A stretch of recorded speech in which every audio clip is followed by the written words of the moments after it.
Hello po sa mga mahal kong listeners. Magandang araw po sa inyong lahat.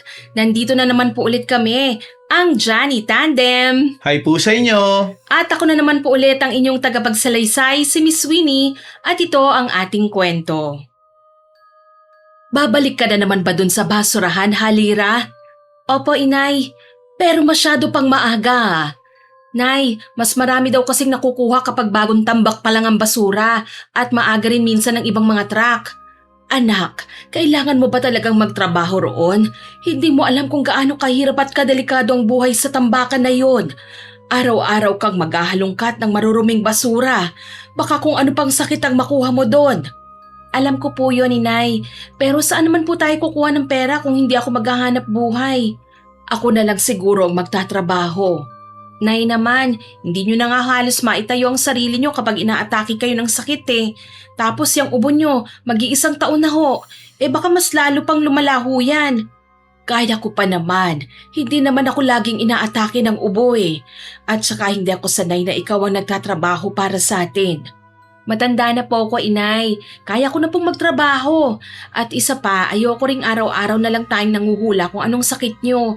Gusto ko po kayong mapatignan sa doktor para makainom na po kayo ng tamang gamot. Lira, may iba pa namang trabaho bukod dyan sa pangangalakal ng basura Mahirap po maghanap ng trabaho ngayon, inay. At isa pa, bagong salta pa lang po tayo rito sa lugar na to. Wala tayong kakilala. Wala rin pong tatanggap sa akin sa trabaho. Kaya dito na lang muna ako kung saan tayo mabilis nakikita ng pera. Ay, sana hindi na lang tayo umalis sa probinsya. Hindi mo na sana kailangan magpakapagod sa paghahalongkat ng basura. Kailangan po nating umalis doon, inay Alam nyo naman kung paano tayo tinitignan ng mga tao ron. Kalat na yung tungkol sa inyo. At baka kung ano pang gawin nila sa inyo. Kaya ko namang ipagtanggol ang sarili ko, anak. Noon po yon, opo. Pero ngayon hindi na. Tignan nyo nga ang sarili nyo. Minsan nga, hirap na kayong makahinga dahil dyan sa ubo nyo. Paano pa kaya kung may mangyari sa inyo? Anak, kaya hayaan nyo na po muna akong gumawa ng paraan. Hindi ko naman po gustong mga lakal sa basurahan Pero kung yun lang po ang paraan para makakain tayo araw-araw at maipagamot ko kayo, gagawin ko po yun. O sige, pero wag mong pababayaan ang sarili mo doon ha? Kapag masama ang pakiramdam mo, umuwi ka kagad. Hindi baling wala kang mauwing pera. Ang mahalaga, ligtas kang makakauwi. Opo, inay. Magandang araw po, Miss Winnie. Tawagin niyo na lamang po ako sa pangalang Lira. Nangyari ang kwentong ito 15 taon na ang nakararaan. Kalilipat lang po namin noon mula sa probinsya. Napilitan kaming iwan ang lugar na kinalakihan ko dahil unti-unti nang nalalagay sa panganib ang buhay ng nanay kong si Esther. Marami na kasing naniniwalang may kakaiba siyang taglay na kakayahan. Isa po kasing mambabarang ang nanay ko. Habang lumalakas ang mga usap-usapan tungkol sa kanya, lalo rin pong lumalala ang galit at takot ng mga tao. Kaya bago pa may mangyaring masama, nagpasya po kaming lumayo at magsimulang muli sa lungsod. Akala ko po mas magiging maayos ang buhay namin kapag lumipat kami ng lugar, pero mali po pala ako. Doon ko unang naranasan kung gaano kahirap mabuhay sa lungsod. Sa isang maliit na barong-barong kami napadpad sa gitna ng isang siksikang squatter. Sa may bungad naman ng lugar namin, naroon ang isang napakalawak na dump site.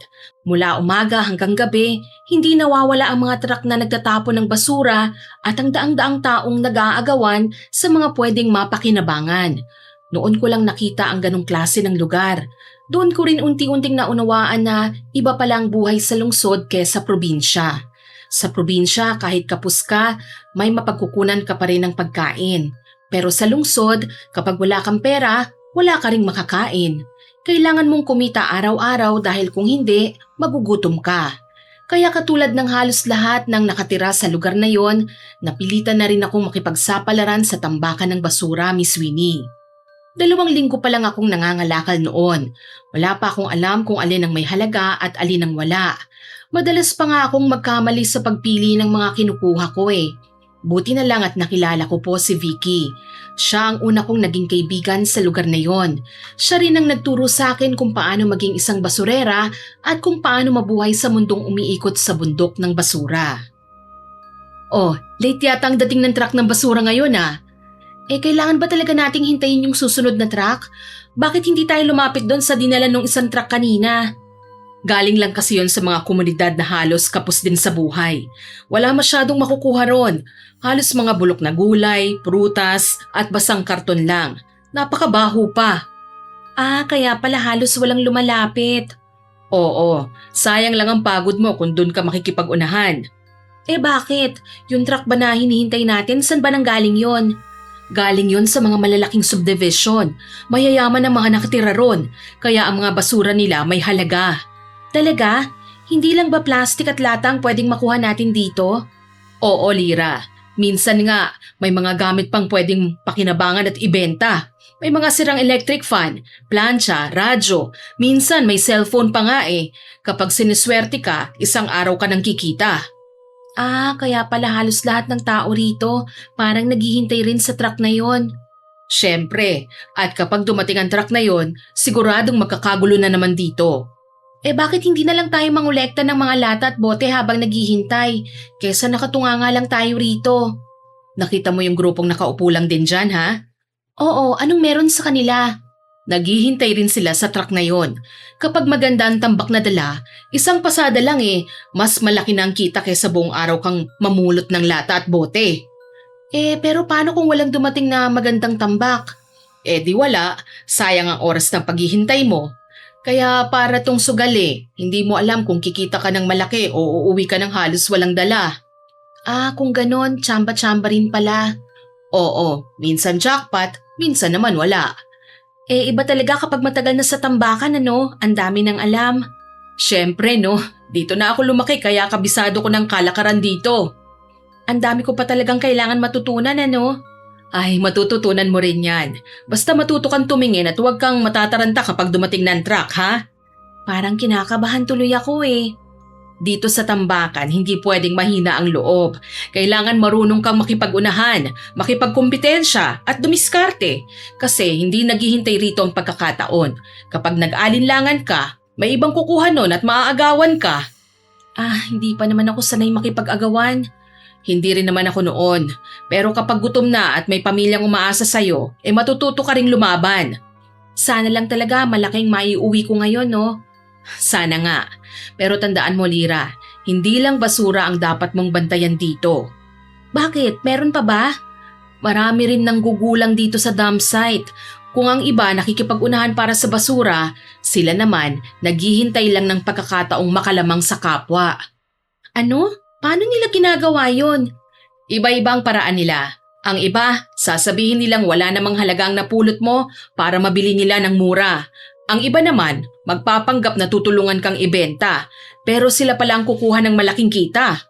May gumagawa rin pala ng ganon? Oo, kaya huwag kang basta maniniwala sa lahat ng sasabihin sa'yo. Hindi lahat ng umingiti, mabuti ang intensyon. Ang mga taong ganyan, hindi sila maingay. Tahimik lang silang kumikilos. Kapag nalaman mong naisahan ka, wala ka nang magagawa. Sige, maraming salamat sa babala mo Vicky. Oh, ayan na pala yung truck Bilisan natin. Handa ka na ba? Oo, handa na ako. Dumating na rin po ang truck na kanina pa hinihintay naming lahat. Pagbukas pa lang nito, nagsimula nang magtakbuhan ang mga mangangalakal at basurero. Halos magbanggaan pa kami sa pag-uunahan. May mga nangahablot ng karton, sirang timba, lumang sapatos, punit na bag at kung ano-anong gamit na pwede pang pakinabangan. Bilang baguhan, Miss Winnie, halos hindi ko malaman kung saan ako unang pupunta. Mabuti na lang at hindi ako pinapabayaan ni Vicky. Mayat-maya niya akong tinatawag at tinuturo kung alin ang dapat kong pulutin at alin ang wala namang halaga. Kahit papano, may ilang piraso ng kawad, sirang charger at maliit na bakal din kaming nakuha.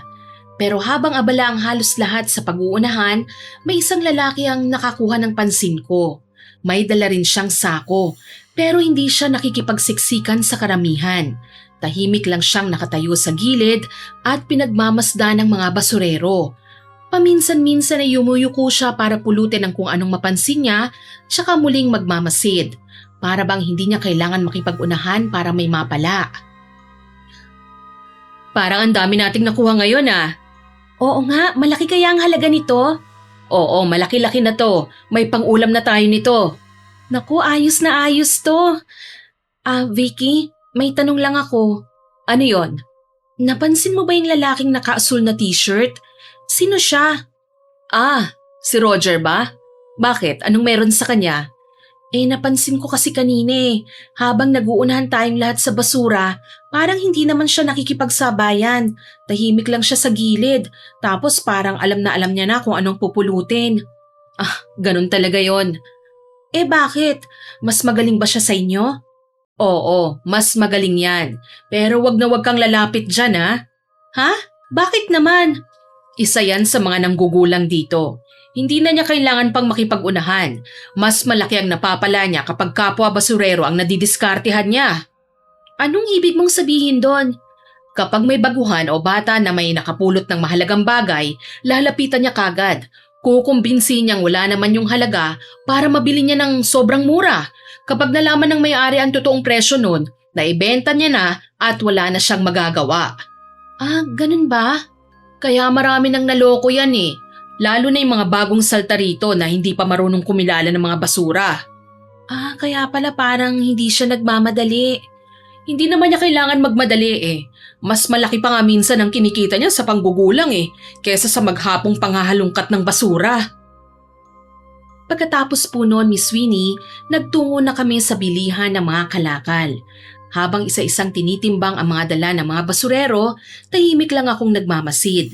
Doon ko napansin na hindi pala pare-pareho ang halaga ng mga napupulot. Halos barya lang ang kapalit ng mga bote, lata at plastik. Pero kapag kawad na tanso, aluminum o mga pyesa ng sirang appliances ang dala, mas malaki po ang bayad. Doon ko naisip na kung gusto kong mas malaki ang maiuwing pera, hindi sapat ang marami ang mapulot Kailangan ko ring matutong kilalanin kung alin ang talagang may halaga. Magkano bang kinita mo ngayon, Lira? Mga 200 din to. Ayos na yan. May pangbigas at ulam ka na. Oo nga O halika na, umuwi na tayo. Medyo malaki-laki na rin ang kinita natin ngayon. Bukas na lang tayo babalik doon. Ikaw na lang, Vicky. Babalik muna ako ron. Ha? Sa tambakan ulit? Para saan pa? Baka may dumating pang isang truck Sayang din naman at baka may mapulot pa ako. Lira, sapat na yan. Pagod na rin tayo Hindi mo kailangang ubusin ang lakas mo sa isang araw lang. Kailangan ko, Vicky Bakit? Kapos na kapos ka na ba, ha? Oo Nag-iipon kasi ako ng pera. Gusto kong mapatignan sa doktor ang nanay ko. Matagal na siyang may sakit, kaya kailangan ko magdoble kayod sa pangangalakal. Ganun ba? O siya, pero mag-iingat ka ha? Huwag kang magpapagabi ng husto ha? Delikado ang tambakan kapag gabi. Oo, maraming salamat Vicky. Bumalik nga po ako sa dump site, Miss Winnie.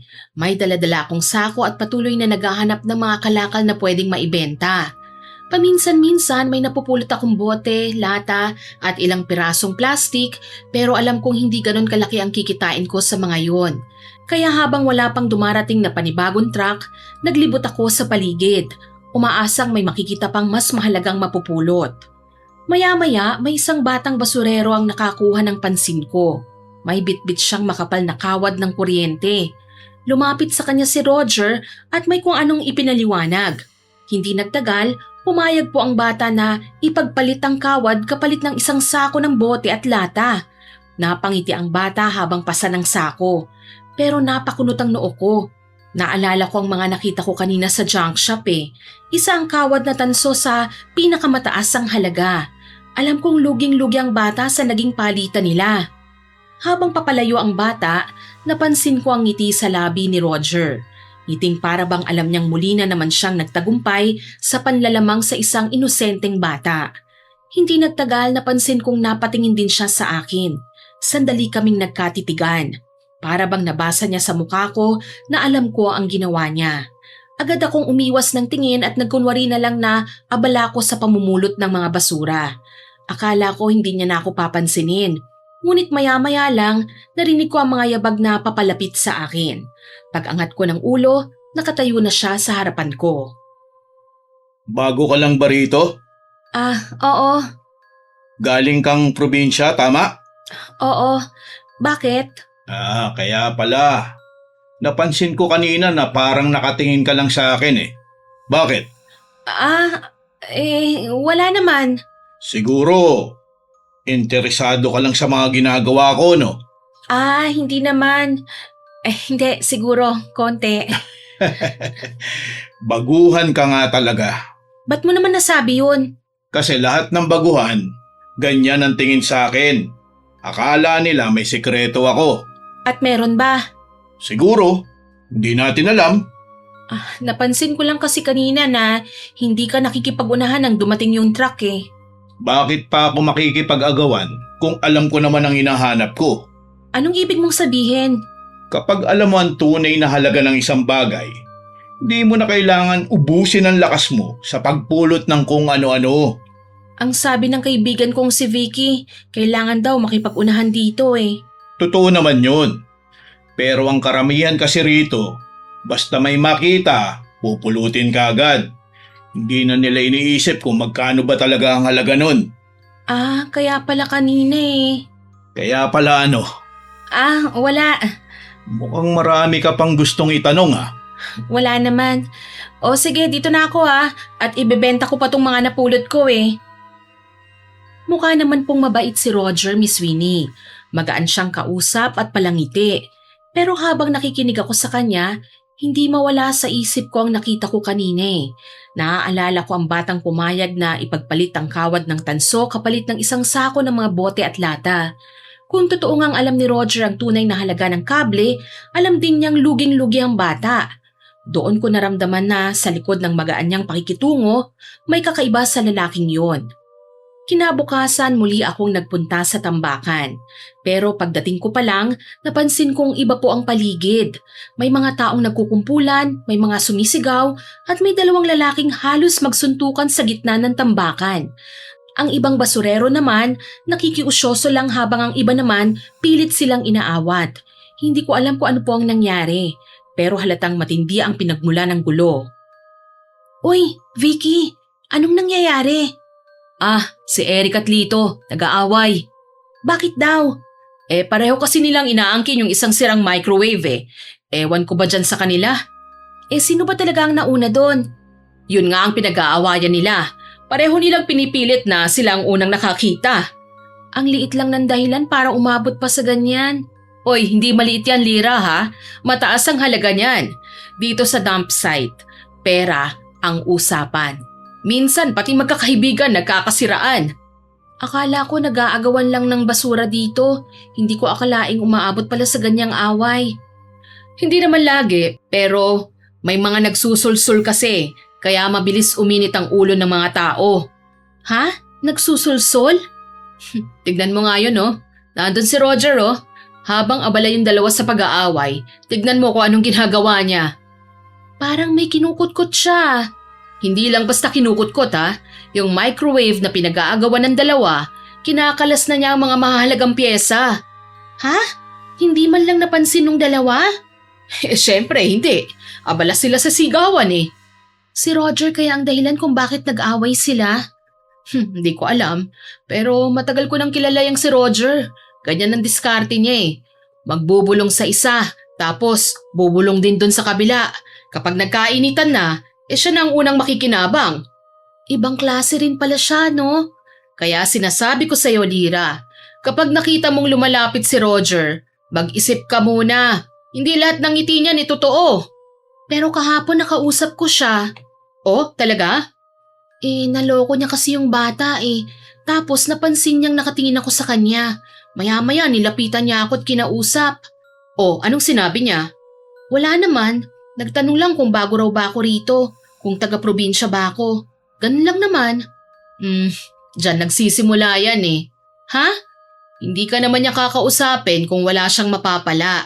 Lalo na kung alam niyang baguhan ka. Pero parang mabait naman siyang kausap. Ganun talaga yan. Kapag may balak man loko, hindi ka agad nagpapahalata. Paiikutin ka muna hanggang magtiwala ka sa kanya. Kaya pala. Ay, basta tandaan mo, Lira ha. Huwag kang basta maniniwala sa sasabihin niyan. Kapag may nakita kang mahalagang napulot, huwag mong ipapakita sa kanya. Hala, ayan nagsusundukan na sila. Ay, halika na, lumayo na tayo at baka madamay pa tayo dyan. Gaya nga ng sinabi ni Vicky, Miss Winnie, iniwasan kong makipag-usap o makipagkaibigan kay Roger. Kapag nakikita ko siyang papalapit, lumalayo na lang po ako sa kanya. Pero kahit ganon, hindi ko maiwasang mapansin ang mga ginagawa niya sa dump site. Minsan, hahayaan niyang mag-unahan muna ang mga basurero sa mga bagay na mababa lang ang halaga. Habang siya naman, tahimik na naghahanap ng mga piyesang alam niyang mahalang bili sa junk shop. Minsan naman, lalapitan niya mga baguhan at sasabihing wala namang halaga ang napulot nila. Kapag pumayag ang mga ito, tsaka niya kukunin ang mga yon sa napakababang halaga. May mga pagkakataon ding nagiging tagapamagitan siya sa mga nagtatalo, pero sa huli, siya pa rin ang may pinakamalaking napapala. Sa bawat araw po na lumilipas, iisa lang ang napapansin ko. Habang kaming mga basurero ay maghapong nagpapakahirap para lang makauwi ng kakarampot na halaga, si Roger parang hindi man lang napapagod pero mas malaki pa rin po ang kinikita niya. Alam kong mali ang paraan niya, pero hindi ko rin maitatangging epektibo ang ginagawa niya. Kumusta naman ang pangangalakal mo doon sa basurahan ha, anak? Okay naman po, inay. Kahit maliit po ang kinikita ko, may nauuwi naman po ako kahit papano. Huwag mong pababayaan ang sarili mo, ha? Baka naman sobra-sobra na ang pagod mo. Ayos lang po yun. Mas okay nang mapagod kesa wala tayong makain. Anak, huwag mo akong isipin palagi, ha? Kaya ko pa naman. Nay, may sakit po kayo. Gusto ko na kayong mapatignan sa doktor eh. Nako, malaki ang gagastusin doon. Unahin mo na lang ang pagkain natin. Pareho po nating kailangan yun, kaya nga gusto kong mag-ipon eh. Pero wag mong kalilimutan magpahinga. Mahirap magkasakit, anak. Kapag ikaw ang nanghina, ano na lang ang mangyayari sa ating dalawa? Opo, inay, tatandaan ko po yan. Inay? Nay, ayos lang ho ba kayo? Parang sinusumpong na naman ako ng ubo, anak. Ay, sandali lang ho. Magpapakulo lang ho ako ng salabat. Huwag na. Mawawala rin naman ito eh.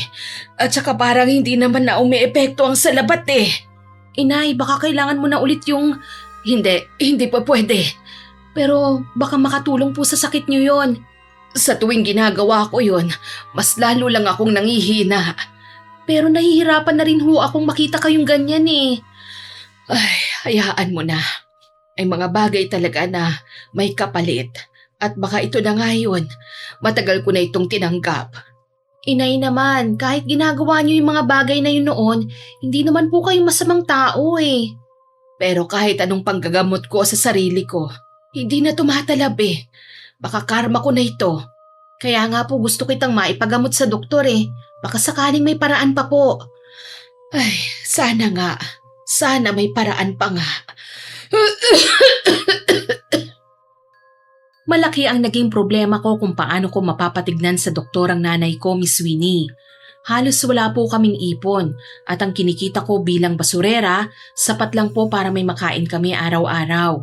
Naisip ko ring maghanap ng ibang trabaho pero mahirap matanggap ang katulad kong hindi man lang nakapagtapos ng high school.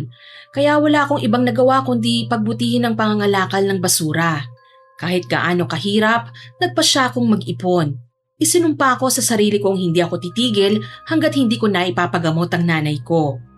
Isang araw habang naghahalongkat ako ng basura, napansin kong maraming basurero ang nagsisiksikan sa iisang bunton. Doon madalas itapon ang mga gamit galing sa mga opisina at pabrika. Bigla kong naalala ang mga ginagawa ni Roger. Hindi niya kailangan makipag-unahan. Kailangan lang niyang maunahan ang isip ng ibang tao. Hindi ko alam kung anong pumasok sa isip ko noon, Miss Winnie, pero bigla akong sumigaw. Hoy! Huwag kayong lalapit dyan! May delikadong chemical dyan kanina! Kaya nga lumayo yung mga matatanda dyan dahil delikado raw! Baka mapano kayo! Lumayo kayo! Agad pong nag-atrasa ng mga basurero. May ilan pang lumayo para makasiguro, kaya naiwan sa akin ang buong tambak ng basura. Tahimik ko pong hinalungkat ang mga gamit at marami akong napulot na may malaking halaga. Habang inilalagay ko ang mga yon sa sako ko, hindi ko maiwasang maalala ang kasinungalingang sinabi ko. Sa unang pagkakataon, nanggulang ako para lang maunahan ng iba. Mali po ang ginawa ko, pero sa unang pagkakataon din, mas malaki ang kinita ko kaysa sa mga nakaraang araw. Aba, masarap yata ang ulam natin ngayon ha anak, hindi na sardinas. Anong meron? Sinuwerte lang po ako ngayon, inay. Sinuwerte? Opo, mas marami akong napulot na kalakal kaysa dati. Ah, talaga? Mabuti naman. Natututo na rin po siguro ako kung saan magandang maghanap ng mga mapapakinabangan mula sa mga basura. Ay, sana nga. Kahit papano makakaipon na rin tayo. Kapag nagtuloy-tuloy po ito, inay, hindi na tayo mahihirapang maghanap ng pampacheck up nyo. Ah, Lira, hindi ka naman siguro gumagawa ng kung ano-ano para lang kumita ano. Ay naku, inay, hindi naman po ako ganun. Mabuti naman. Madali kasing matukso ang tao kapag kapos sa buhay. Hindi po ako magpapadala sa ganun, inay. Alam ko naman, anak. Tandaan mo, mas madaling kumita gamit ang maling paraan, pero mas mahirap itama ang sarili kapag nasanay ka ng gawin yon. Wag po kayong mag-alala, inay. Hindi ko po yun gagawin. Taliwa sa sinabi ni nanay, hindi ko na itinigil ang mga simpleng diskarte ko. Ginagawa ko lang yon kapag wala si Vicky dahil alam ko pong pagsasabihan niya ako, Miss Winnie. At habang tumatagal, lalo kong napapatunayang mas malaki ang kinikita ko sa tuwing nauunahan ko ang ibang basurero. Unti-unti, hindi ko na lang inisip kung tama ba o mali ang ginagawa ko. Ang mahalaga sa akin, mas mabilis akong nakakaipon para kay nanay. Hanggang isang araw, may isang baguhang basurero ang nakapulot ng isang sirang electric fan. Dahil ayaw niyang maagawan, lumayo siya sa iba para doon na lang ito baklasin. Sinamantala ko ang pagkakataon. Lumapit ako at nag-alok na tutulungan siyang baklasin ng electric fan. Dahil wala pa siya gaanong alam sa halaga ng bawat pyesa, hindi na siya nagdalawang isip. Habang abala siya sa pagkalas, palihim kong itinabi ang motor ng electric fan. Alam kong doon nakatago ang pinakamahalagang parte nito. Ang natirang bakal at plastik, hinayaan kong mapunta sa kanya. Hindi man lang niya napansin ang ginawa ko. At pagkatapos kong umalis, bigla naman pong lumapit sa akin si Roger. Nakita ko yun ha. Ha? Anong pinagsasasabi mo dyan? Yung ginawa mo kanina. Wala kang nakita. Huwag ka nang magkahila pa. Matagal na kitang pinagmamasdan eh. Pinagmamasdan? Oo. Mula nung una kang dumating dito. Akala ko nun, ilang linggo ka lang, susuko ka na. Pero mali pala ako. Ano bang ibig mong sabihin? Ang bilis mo kayang matuto. Ilang linggo ka palang namamasura, pero kabisado mo na kagad ang kalakaran dito. Ginaya ko lang naman ang mga diskarte mo eh. Alam ko naman eh. Napansin ko kasi na kahit hindi ikaw ang pinakamabilis maghalongkat o pinakamalakas makipag-unahan, ikaw pa rin ang may pinakamalaking halaga na nakukuha. Kaya sinubukan mo rin, di ba? Oo, At ano? Gumana ba? parang ganun na nga. Alam mo kung bakit? Kasi hindi sapat na masipag ka lang dito. O tignan mo sila oh. Araw-araw, pare-pareho lang ang ginagawa. Tumatakbo, naghahalungkat, nag-aagawan. Pero pag uwi, kakarampot lang ang kinikita. Kaya kailangan manggulang? Di ko naman sinabing kailangan manggulang. Pero yun ang ginagawa mo, hindi ba? Ang tawag doon, diskarte. Parang magkaiba yata yun ah. Depende kung sino ang tatanungin mo. Sa lugar na to, kapag masyado kang mabait, ikaw ang laging mauubusan. Kapag nahuli ka, wala kang iuwi. At kapag wala kang naiuwi, wala ka rin kakainin. Kaya hindi sapat na masipag ka lang. Kailangan marunong ka rin magmasid. Mag-isip ka ng mas mabilis kaysa sa iba. At kapag may nakita kang pagkakataon, alam mo kung kailan kikilos. Kaya malaki ang kinikita mo. Kaya ako tumatagal dito. Habang tumatagal ako sa tambakan, mas marami akong natututunan, Miss Winnie. Araw-araw may mga taong nauunahan at may mga taong umuwi na walang laman ng sako. Unti-unti kong naintindihan kung bakit ganun na lang ang kapit ng iba sa bawat pagkakataong dumarating. Hindi dahil likas silang mapanlamang, kundi dahil yon ang paraan nila para mabuhay. At dun ko unti-unting naunawaan, Miss Winnie, ang salitang diskarte. Simula noon napapadalas na ang pagsama ko kay Roger tuwing wala si Vicky. Habang tumatagal, mas marami akong natututunan sa kanya. Hindi lang kung paano kumita, kung hindi paano maunahan ang iba ng hindi nila namamalayan. Minsan, inuunahan naming kunin ang mahalagang pyesa bago pa mabaklas ng buo ang isang gamit. Kapag may baguhan, hinahayaan namin silang mapagod sa pagbabaklas habang kami naman kumukuha ng bahaging may pinakamataas na halaga. May mga pagkakataon ding sinasadya naming iligaw ang ilang basurero para kami ang unang makarating sa bagong dating na basura. At kapag may nakitang mahalagang gamit ang iba, hahanap kami ng paraan para mapunta yun sa amin nang hindi kami nag-aaway. Nakakagulat na parang ang dali kong natutunan ng lahat ng iyon, Miss Winnie. Noon, hindi ko iniisip na mali po ang ginagawa namin. Para sa akin, diskarte lang yon. Isang paraan para mas lumaki ang maiuwi kong pera sa bawat araw. Oh, Lira. Oh, ano yon, Vicky? Totoo bang narinig ko, ha? Narinig? Ano? Sabi nila, madalas ka raw sumasama kay Roger. Sinong may sabi niyan? Hindi na mahalaga kung sino. Tapatin mo nga ako. Totoo ba yon? Paminsan-minsan lang naman. Paminsan-minsan? Kapag nagkakasabay lang kami sa paghahalungkat, yun lang naman yon. Lira, kilala ko yang si Roger, ha? Hindi basta-basta sumasama yan sa tao kung wala siyang mapapala. Wala naman siyang ginagawa sa akin eh. Oo, sa ngayon. Masama ba kung makipag-usap ako sa kanya? Hindi naman sa ganon. Ano? Natatakot lang ako na baka unti-unti ka nang matulad sa kanya. Ang dami niyo namang sinasabi tungkol kay Roger. Diskarte lang naman ang ginagawa niya eh. Magkaibang dumidiskarte sa panlalamang, Lira. Sa tingin ko naman hindi siya ganun kasamang tao. Hindi ko naman sinasabing masama siyang tao eh. Ang sinasabi ko lang, mag-ingat ka. Baka hindi mo namamalayan eh, nasasanay ka na pala sa mga bagay na alam mong mali.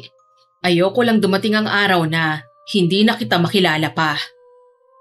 Hindi ko masyado nagustuhan ang sinabing yun ni Vicky, Miss Winnie, pero tumahimik na lamang ako. Simula noon, madalang na akong sumama sa kanya. Hindi dahil galit ako o nakalimutan ko na ang lahat ng naitulong niya. Malaki pa rin ang utang na loob ko sa kanya dahil siya ang unang nagturo sa akin kung paano mabuhay sa tambakan ng basura. Pero habang mas nakikilala ko si Roger, naiisip kong baka masyado lang siyang hinusgahan ng mga tao. Hindi ko pa naman siya lubos na pinagkakatiwalaan pero pakiramdam ko, hindi rin naman tama na husgahan siya base lang sa mga kwento ng iba. Nakita mo yon? Oo, ni isa sa kanila walang nakahalata. Dahil sa karton lang nakatuon ang atensyon nila. Samantalang nasa ilalim lang palang totoong may halaga. Grabe, iba ka talaga. Napaniwala mo sila ah. Oo, at sabi ko naman sa'yo, di ba? Huwag kang magmamadali. Akala ko nga kukunin na natin kaagad eh. Hindi, kasi mabubuking tayo. Minsan, mas magandang hayaan mo muna silang mauna. Ang daling kumita ng pera kapag marunong ka, no? Hindi naman kasi talaga mahirap eh. Karamihan kasi, gusto kaagad makahanap ng pwedeng ibenta. Hindi na nila tinitignan na mabuti. Kaya may nalalagpasan sila. Oo, at sa atin yun napupunta. Hahatiin natin tong mga aluminum sa ilalim ng karton ha? Roger, pwede ba magtanong? Bakit ganito ang estilo mo rito? Anong estilo? Yung parang hindi ka kontento sa kung anong makukuha mo. Parang lagi kang naghahanap ng paraan para mas lumaki pa ang kikitain mo. Alam mo kasi, pag uwi ko sa bahay, may naghihintay sa akin. Naghihintay? Sino? Asawa mo? Oo, at ang mga anak ko. Ilan ba ang mga anak mo? 2, pero yung isa, madalas naming dalhin sa ospital eh. Bakit? Anong nangyari? Simula kasi nang pinanganak siya, may problema na sa puso. Sabi ng doktor, kailangan siyang bantayan habang lumalaki. Ganun ba? Buwan-buwan kaming bumabalik sa ospital. Check-up, gamot, at minsan may laboratory pa. Hindi nga pwedeng maputol eh. Kaya ginagawa mong lahat ng ito? Hindi ko naman gusto man lamang. Ayoko lang dumating ang araw na hindi ko maililigtas ang anak ko. Habang tumatagal kaming magkasama, mas nakilala ko si Roger, Miss Sweeney. Doon ko rin naisip na halos lahat ng tao sa tambakan may sari-sariling kwento. May mga pangarap na naudlot, pamilyang kailangan buhayin, at mga problemang pilit tinatakasan. Hindi pala masamang tao si Roger eh. Isa lang siyang ama na araw-araw lumalaban para sa anak niyang may sakit. At katulad ko, ginagawa lang din niya ang lahat para lumaban sa araw-araw na hamon ng buhay. Simula noon, hindi na ako sumasabay kay Vicky. Hindi rin niya ako kinakausap. Siguro alam niyang pinili ko ng landas na matagal na niyang ayaw para sa akin. Sa tuwing nagkakasalubong kami sa tambakan, nagkakatinginan lang po kami sandali, tapos kanya-kanya na ulit. Masakit isipin dahil siya ang unang taong tumulong sa akin noong wala pa akong alam sa buhay sa tambakan. Pero habang lumilipas ang mga araw, mas naniwala akong ginagawa ko lang ang kailangan para mabuhay kami ng nanay ko. Parang iniiwasan ka na ng kaibigan mong si Vicky ah. Hayaan mo na. Alam mo kung bakit mabagal umangat ang karamihan dito? Bakit? Kasi mali ang mga taong pinakikinggan nila. Anong ibig mong sabihin? Kung gusto mong matutong dumiskarte, sumama ka sa mga taong marunong dumiskarte. Si Vicky kasi, ayaw niya sa ginagawa natin eh. Kaya hanggang ngayon, maliit pa rin ang kinikita niya. Wala namang masama kung pipiliin mo makasama ang mga taong may maitutulong sa'yo. Pero kaibigan ko pa rin siya. Hindi ko naman sinasabing layuan mo eh. Pero tanungin mo ang sarili mo ha. Sino ba ang mas nakakatulong sa'yo ngayon? Roger, Hmm, mapagkakatiwalaan ba talaga kita? bakit mo naman naitanong yan? Kasi ikaw na lang ang lagi kong kasama eh. Hindi ko namamalayan pati pag-iisip ko. Unti-unti nang nagbabago ng dahil sa'yo. At may pinagsisisihan ka ba ron? Wala naman. May naitulong ba ako sa'yo? Oo naman, meron. At mas gumaan ba ang buhay niyo ng nanay mo simula nung sa akin ka dumikit, hindi ba? Oo, mas nakakapag-ipon nga ako para mapatignan ko si nanay sa doktor eh. Kung ganun, hindi ko na kailangan sagutin ang tanong mo. Tignan mo na lang ang mga nangyayari sa buhay mo at dun ka makakahanap ng sagot. Sa mga sinabing yon ni Roger, unti-unti na akong nagsimulang magtiwala sa kanya, Miss Sweeney. Nakita ko sa kanya ang isang taong ginagawa lang ang lahat para sa kanyang pamilya, na katulad ko. Hindi ko na siya nakita bilang nanlalamang, kundi bilang isang taong desperadong makaahon sa hirap. At habang lumalalim ang tiwala ko sa kanya, unti-unti ko ring nakalimutan ang mga babala ni Vicky.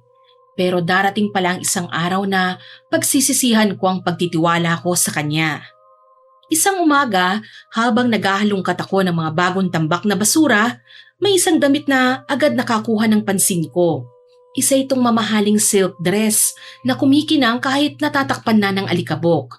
Maingat ko itong kinuha, inisip na baka mabenta ko pa.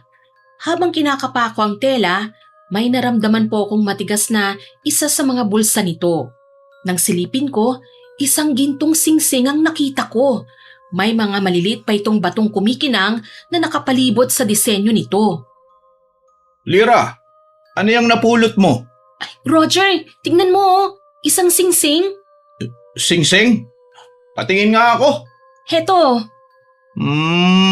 ano sa tingin mo? Totoo bang gintuto o peke? Nako, malamang peke lang yan. Marami na rin napupulot na alahas dito eh, pero halos lahat peke. May narinig nga akong minsan may nakapulot ng totoong gintong alahas sa dam site na to eh. Pero 10 taon na yata ang nakalipas.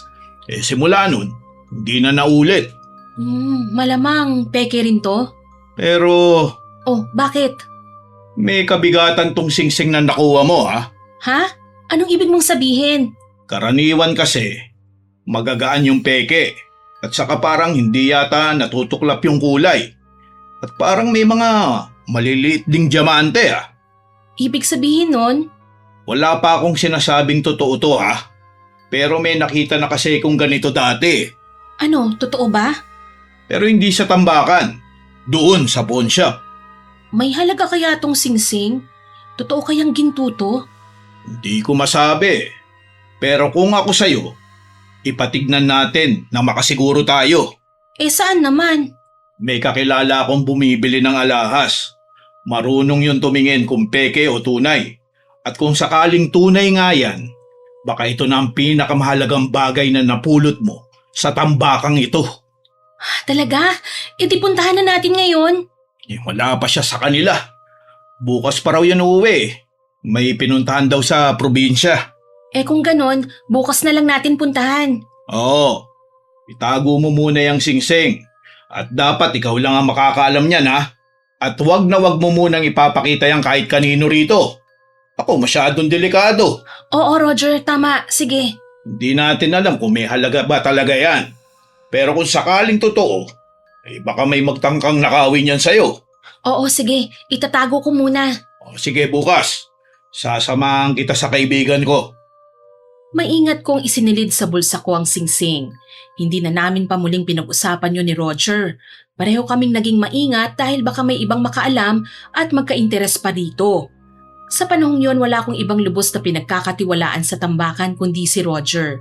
Nagpatuloy kami sa pangangalakal ng araw na yon. At nang dumilim na, dumiretso ako sa bahay at agad kong kinuwento kay nanay ang napulot kong singsing. Nay, may sasabihin po ako sa inyo. Oh, ano yon anak? Ay, may napulot po ako sa basurahan. Napulot? Ano naman yon? Isang singsing po, inay. Singsing? Pero hindi pa po kami sigurado kung totoong may halaga ito. Pero sabi po ni Roger, baka posibleng may halaga po ito eh. Totoo ba yan? Opo, inay. May kakilala raw po siyang marunong tumingin ng mga alahas. Bukas pa raw uuwi kaya bukas pa namin mapapatingnan. Patingin nga ako. Heto po, inay. Ang gandang singsing naman ito. Sa tingin niyo po ba, peke po ba ito o totoo? Hindi naman ako eksperto sa alahas, anak eh. Pero mukhang hindi ito ordinaryong singsing. Tignan mo ang kulay parang hindi kumukupas. Napansin din nga po yan ni Roger eh. At itong mga bato, hindi ko masabing diamante talaga ang mga yan eh. Pero mukhang hindi rin sila mukhang mumurahing palamuti. Ibig sabihin po nun, may halaga nga ito, inay?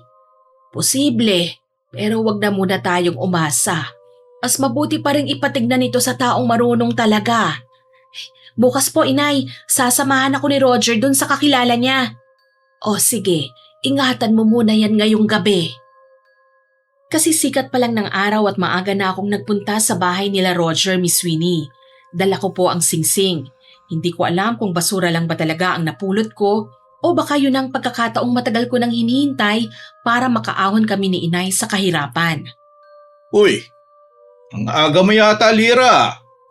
Halos hindi nga ako nakatulog sa kakaisip dito sa singsing eh. Iniisip ko kung totoo ba ito at magkano kaya ang halaga nito. Hindi ko na nga mapigilang umasa na kikita ako ng malaking halaga eh. Normal lang yan. Kung ako rin ang nakapulot niyan, malamang hindi na rin ako makakatulog eh. Kagabi pa nga namin ito pinag-uusapan ni nanay eh. Sabi niya, baka nga raw totoong ginto at diamante to. Sana nga. Totoo nga yan. Roger, kung sakaling totoo ito, paniguradong mapapagamot ko na si nanay. Tapos aalis na kami sa tabi ng tambakan. Gusto kong magkaroon naman kami ng maayos na bahay. Ang dami mo kagad na plano ah. Hindi ko lang talaga maiwasang mangarap eh. Yun lang ang nasa isipan ko buong magdamag. Ayos lang yan. Pero wag muna tayo masyadong umasa ha. Hindi pa natin alam kung tunay nga yan. At kung sakaling totoo nga ito, malaking halaga ang makukuha ko. Hindi ko makakalimutan ang tulong mo sa akin, Roger. Kung hindi dahil sa'yo, baka itinapon ko na lang ang singsing na ito. Kaya naman gusto ko, bibigyan rin kita. Kahit papano, bahagi ka na rin ng swerte na to, no? Unahin mo muna ang nanay mo. Oo naman, pero gusto ko ring suklian ang lahat ng naitulong mo sa akin. Tignan muna natin kung may halaga nga talaga ang singsing na yan. Kaya tayo na. Malayo ba yon? Hindi naman. Konting lakad lang mula rito. Oo, sige. Sana magandang balitang marinig natin. Sana nga. Hindi nagtagal narating namin ang bahay ng kakilala ni Roger na bumibili ng mga lumang alahas. Tahimik lang akong nakatingin habang maingat na ibinigay ni Roger ang singsing sa lalaki. Ilang minuto rin niya itong sinuri. Pinagmasdan niya ang bawat detalye, inikot sa ilalim ng ilaw at sinilip pa ang mga batong nakakabit dito. Habang tumatagal ang pagsusuri, lalo akong kinabahan. Habang hinihintay namin ang resulta, pakiramdam ko nakasalalay doon ang kinabukasan namin ni nanay. Kung tuluyan na ba kaming makakaahon o babalik na naman sa araw-araw na paghahalungkat ng basura. Maya-maya pa, ibinalik ng lalaki ang singsing at sinabi niyang peke lamang daw yon at walang halaga. Nang marinig ko yon, tara akong binuhusan ng malamig na tubig. Hindi ko alam kung maniniwala ba ako pero matagal nang kakilala ni Roger ang bumibili ng alahas na yun eh. Kaya wala akong naging dahilan para pagdudahan pa yung sinabi niya. Tahimik kong tinanggap na isa na namang maling pag-asa ang napulot ko sa basurahan. Pasensya ka na, Lira, ha? Ha? Kasi hindi pala totoo yung singsing at wala ka man lang napala. Hindi, ayos lang. Alam ko kasing malaki ang inaasahan mo sa singsing na yun eh. Aminado naman akong umasa nga talaga ako eh. Akala ko yun ang pagkakataon naming makaahon ni nanay sa hirap. Naiintindihan kita. Nung una pa lang, sinabi mo namang wag muna akong umasa eh. Ako lang talagang nauna nang nangarap eh. Huwag mong sisihin ang sarili mo. Eh kahit sino naman, aasa kapag may nakita silang ganun. Ay, sayang lang. Akala ko pa naman magbabago ng buhay namin. Darating din ang araw na yon. Baka hindi lang ito ang tamang pagkakataon. Siguro nga. Huwag kang panghinaan ng loob ah. Mamaya, bumalik na lang tayo sa tambakan. Baka mas malaking swerte pa naghihintay sa'yo ron. Sana nga. Lira, Oh, bakit? ano nang balak mo ngayon dyan sa singsing na yan? Hindi ko alam eh. Hindi naman totoo to eh. Kung ako sa'yo, huwag mo nang titigan yan. Baka sa tuwing makikita mo maalala mo lang ang nangyari at lalo ka lang masasaktan. Ay, tama ka nga Roger. Siguro itatago ko na lang to sa bahay. Pero kung gusto mo, ibigay mo na lang sa akin yan. Sa'yo? Oo, ibibigay ko na lang yan sa anak ko. Mahilig kasi yun sa mga ganyang bagay na peke naman pala. Saka para hindi mo na rin to makita at madidismaya ka lang ulit. Oo, tama ka. O sige, sa'yo na to. Ibigay mo na lang sa anak mo para may paglaruan siya. Para naman meron siyang singsing na magiging masaya siya.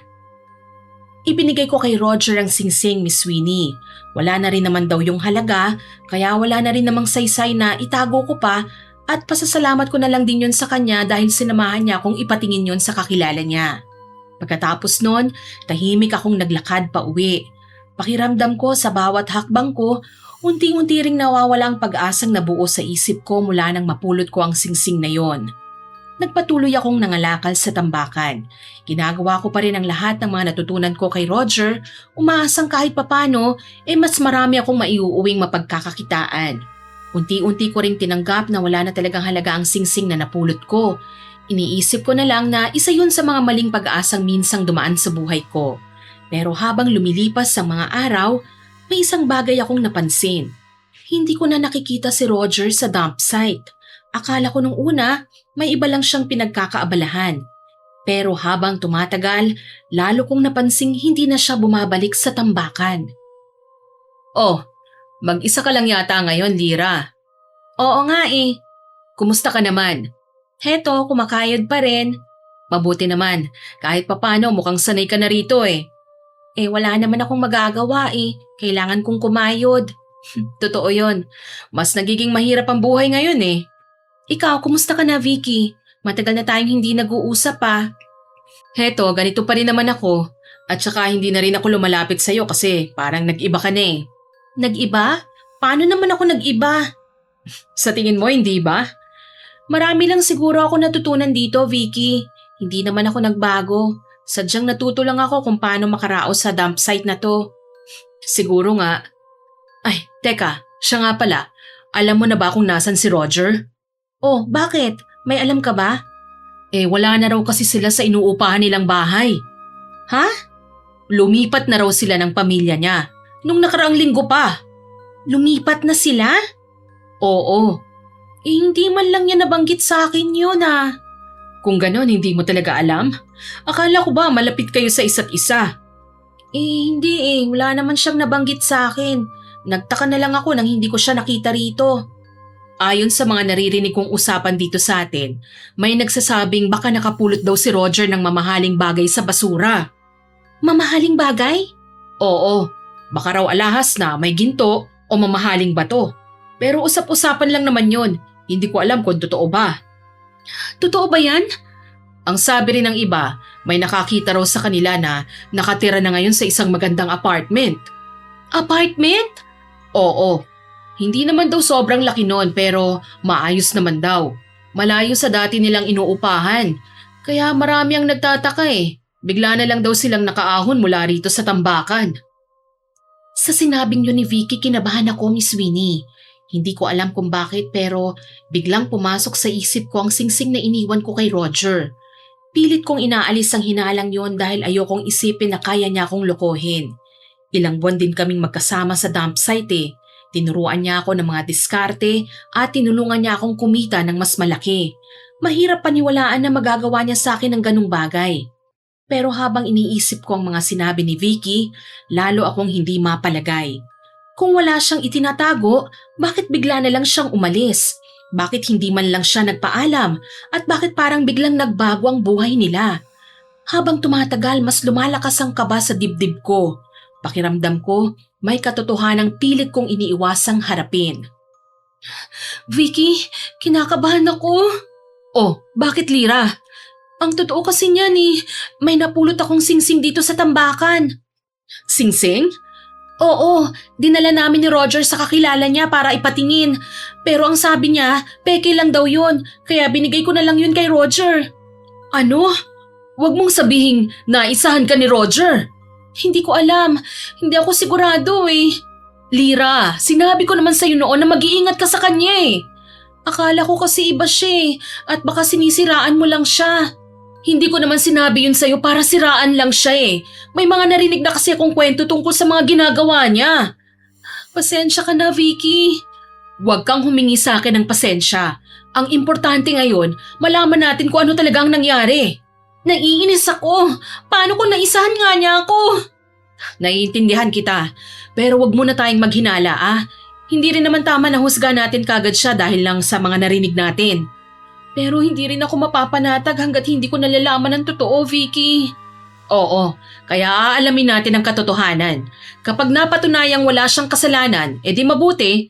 Pero kung niloko ka nga niya, gusto kong malaman ang katotohanan, Vicky. Aalamin natin ang totoo. Tutulungan kita, Lira. Sinimulan naming alamin ang katotohanan, Miss Winnie. Una naming hinanap ang lalaking pinakilala sa akin ni Roger bilang bumibili at sumusuri ng mga alahas. Pero wala na siya sa lugar na pinuntahan namin noon, kaya nagtanong-tanong kami sa mga tao roon. Isa-isa nilang sinagot ang mga tanong namin. Doon ko nalaman na pinsan pala siya ni Roger at wala rin pala siyang alam sa pagbili o pagsusuri ng mga alahas. Parang biglang nagdugtong-dugtong ang lahat ng nasa isip ko. Baka simula pa lang, pinagplanuhan na talaga akong lokohin. Paniguradong niloko ka nga ni Roger. Pero hindi pa tayo sigurado kung yung singsing nga ba talaga ang dahilan kung bakit bigla siyang umalis at nagkaroon ng pera. Lira, isipin mo, bigla siyang nawala, lumipat ng bahay, tapos nalaman nating pinsan lang pala niyang pinakilala niyang bumibili ng alahas. Alam ko, hindi pa ba sapat yon para maghinala ka? Nagdududa rin naman ako eh. Pero may parte pa rin sa akin na umaasang baka may ibang paliwanag siya. Pagkatapos ng lahat ng nalaman natin? Oo. Eh bakit? Kasi hindi ko matanggap na kayang gawin sa akin ni Roger yun eh. Tinuruan niya ako kung paano dumiskarte sa tambakan at saka tinuring ko siyang kaibigan.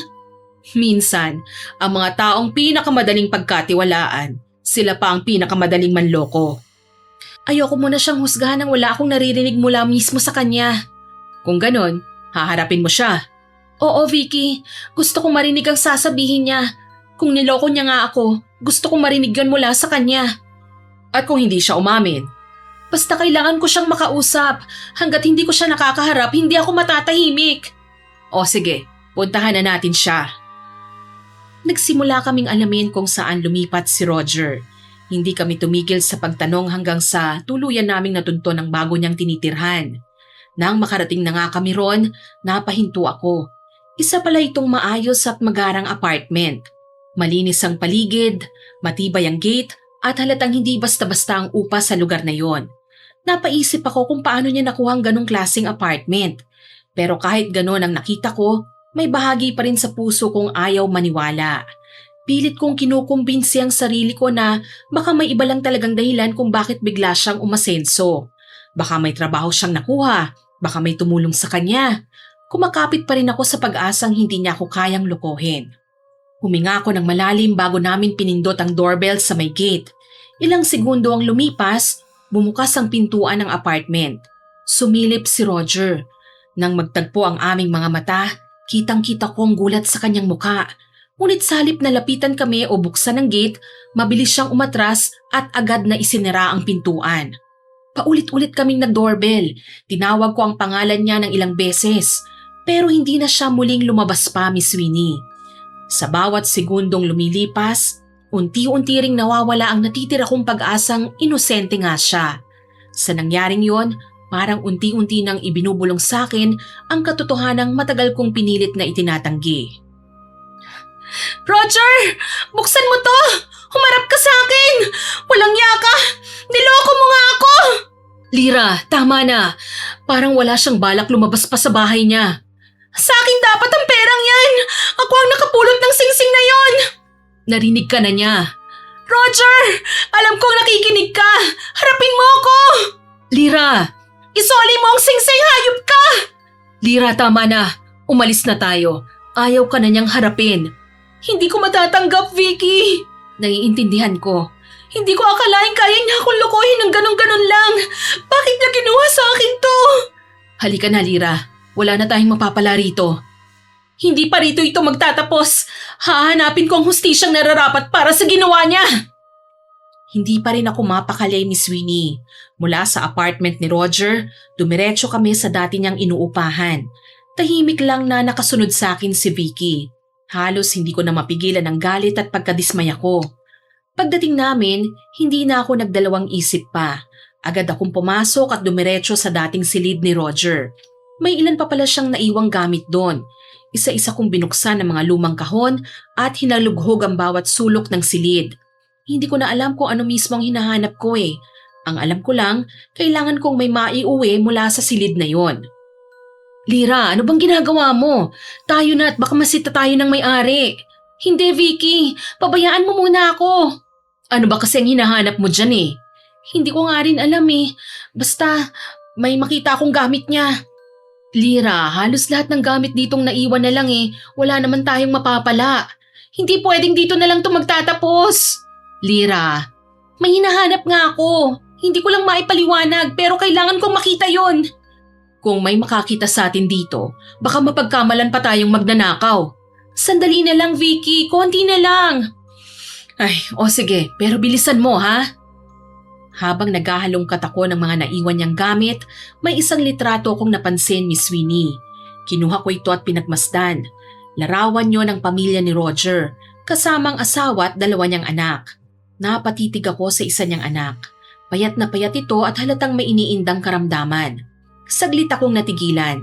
Naalala ko ang mga kwento ni Roger tungkol sa anak niyang may sakit at ang dahilan kung bakit nagsusumikap daw siyang kumita. Pero kasabay nun, bumalik din sa isip ko ang panlulokong ginawa niya. Maaaring totoo ang paghihirap ng pamilya niya pero hindi nun mababago ang katotohanang niloko po niya ako. Kaya ibinulsa ko ang litratong yon.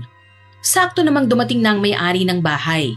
Si Vicky na ang humingi ng paumanhin para sa amin. Samantalang ako, wala nang lakas pang magsalita eh. Tahimik akong lumabas at dumiretso sa pag-uwi. Hindi naman ako iniwan ni Vicky. Tahimik lang din siyang nakasunod sa akin marahil dahil alam niyang hindi nagalit ang nangingibabaw sa akin noon kundi matinding pagkabigo. Nay! Nay! Lira, anong nangyari? Bakit ka sumisigaw? Tignan niyo po ito, Inay. Ano yan? Larawan po, si Roger kasama ang pamilya niya. Oh, bakit? Anong meron sa larawan na yan? Niloko ko ng lalaking ito, Inay. Naisahan niya ho ako. Naisahan ka? Ano ba yung pinagsasasabi mo, anak? Yung singsing po, yung natagpuan kong singsing. Hindi pala peke yun. Pinagplanuhan nila ako.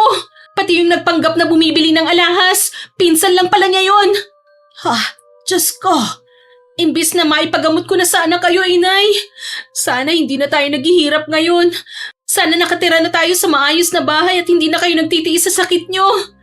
Anak, nagsumikap po ako sa tambakan na yun, inay. Pinagkatiwalaan ko siya. Tinuring ko siyang kaibigan.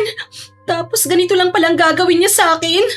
Anak, nay, ang pag-asang makakaahon tayo sa hirap, iba palang makikinabang at sa taong pinagkakatiwalaan ko pa. At anong gusto mong gawin natin ngayon, anak? Gusto kong pagbayaran niya ang ginawa niya sa akin. Paano niya naman pagbabayaran yon? Nay, barangin niyo ho siya. Lira, anak, matitikman niya ang kapalit ng panlulokong ginawa niya sa akin. Hindi pwedeng habang tayo ang naghihirap, masaya siyang namumuhay gamit ang perang hindi naman sa kanya. Anak, matagal ko nang tinalikuran ng buhay na yon. Alam ko po, inay, pero ngayon lang ako hihingi sa inyo ng ganitong bagay. Maawa naman po kayo sa akin, inay. Wala nang ibang paraan. Kailangan niyang pagbayaran ang ginawa niya sa atin. Sandali lang ha. Tama bang narinig ko, Halira? Vicky, ang ibig mong sabihin, mambabarang ang nanay mo? Dati akong mambabarang, iha. Diyos ko. Pero wala kang dapat na ikatakot. Matagal nang tumigil si nanay sa pambabarang niya. Hindi na siya nananakit ng kahit sino. Pero nung malaman ng buong baryo ang tungkol sa kanya, lumipat kami rito. Iba na kasi ang tingin ng mga tao sa amin doon sa probinsya eh. Takot sila kay nanay. Iniiwasan nila kami. May mga nagsasabing masasama kaming tao kahit wala naman kaming ginagawang masama. Kaya binabuti naming magsimula ulit sa ibang lugar. Dito nga sa lungsod, Vicky. Kaya sana, Vicky, manatili na lang sa ating tatlo ang nalaman mo, ah. Huwag kang mag-alala. Wala akong pagsasabihang iba. Salamat, Vicky. Pero Lira, mabuti kaming tao, Vicky. Hindi kami nananakit. Pero ang ginawa ni Roger, ibang usapan na yun eh. Hindi yun tama. Hindi yun simpleng panluloko lang. Sinira niyang pagkakataon naming makabangon. Sinira niyang pangarap kong maipagamot si nanay. Kaya inay, nagmamakaawa ako. Kahit ngayon lang, tulungan niyo ako. Barangin natin ang Roger na yon. Anak, hindi na ganun kasimple ang hinihingi mo ngayon eh. Pero kaya niyo pa po ba, hindi ba? Hindi na katulad ng dati. Matanda na ako, Lira. At alam mong may sakit na rin ako. Ang pambabarang hindi lang dasal o ritual ang kailangan. Malaki ang kinukuha nitong lakas sa katawan. Noon kinakaya ko pa. Pero ngayon, pagkatapos ng bawat ritual, ilang araw akong nangihina. Pakiramdam ko parang unti-unti nitong inuubos ang natitira kong lakas. Pero inay, kaya ga ipinangako ko sa sarili ko na hindi na ako babalik sa buhay na yon. Hindi lang dahil gusto kong magbago, kundi dahil baka yun na rin ang maging dahilan ng tuluyan kong pagkawala. Pero kung hahayaan lang natin si Roger, alam kong masakit ang ginawa niya, anak. Galit din ako sa ginawa niya sa iyo. Pero ang hinihingi mo sa akin hindi rin biro, anak. Kung ayaw niyo pong gawin, ako na lang po, inay. Anong ibig mong sabihin? Turuan niyo po ako. Lira? Sabihin niyo po kung anong dapat kong gawin. Kayo ang gagabay sa akin at ako ang gagawa ng pambabarang. Seryoso ka ba dyan, Lira? Oo, seryoso ako, Vicky. Gusto kong makaganti. Gusto kong pagbayaran ni Roger ang ginawa niya. Hindi laro ang pambabarang, anak. Delikadong bagay ito, Lira. Alam ko po, inay. Pero mahirap tanggapin na lang na habang masaya siyang namumuhay, tayo nagdurusa rito. Lira, pinagkatiwalaan ko siya. Tinuring ko siyang kaibigan. At yun ang pinakamalaki kong pagkakamali. Pero ang pinakamalaki niyang pagkakamali ay ang lokohin ng anak ng isang dating mambabarang. Anak, hindi ko alam kung meron din akong kakayahang tulad niyo. Pero kung meron man, gusto kong magising yon. At kung kailangan kong pag-aralan ng lahat para maparusahan si Roger, gagawin ko po yon, inay. Sa huli, napapayag ko rin po si nanay. Hindi madali ang naging desisyon niya, Miss Winnie. Ilang beses niya akong sinabihang umatras, pero mas matindi ang kagustuhan kong pagbayarin si Roger. Kaya kahit mabigat ang loob niya, inilabas niya ang ilang lumang bagay na matagal na niyang tinatago. May mga lumang tela, mga anting-anting na balot sa kupas na tela, ilang tuyong halaman na hindi ko alam kung ano ang pangalan, at isang maliit na kahong halos ayaw niyang buksan. Habang isa-isa niya yung inilalapag sa mesa, ramdam kong bawat gamit niya ay may nakaakibat na ala-alang matagal na niyang pinipilit limutin. Si Vicky ang tumulong sa akin sa lahat ng paghahanda. Tahimik lang kaming kumilos. Inayos namin ang lumang mesa sa gitna ng bahay, isinara ang mga bintana at ang pintuan at pinatay ang halos lahat ng ilaw. Paulit-ulit akong pinaaalalahanan ni nanay na maaari pang umatras. Pero sarado na po ang isipan ko noon eh. Ang tanging nasa isip ko lang noon ay ang sakit na iniwan sa akin ni Roger at ang pagkakataong ninakaw niya para sana maipagamot ang nanay ko. Nang gabing yon wala na pong atrasan.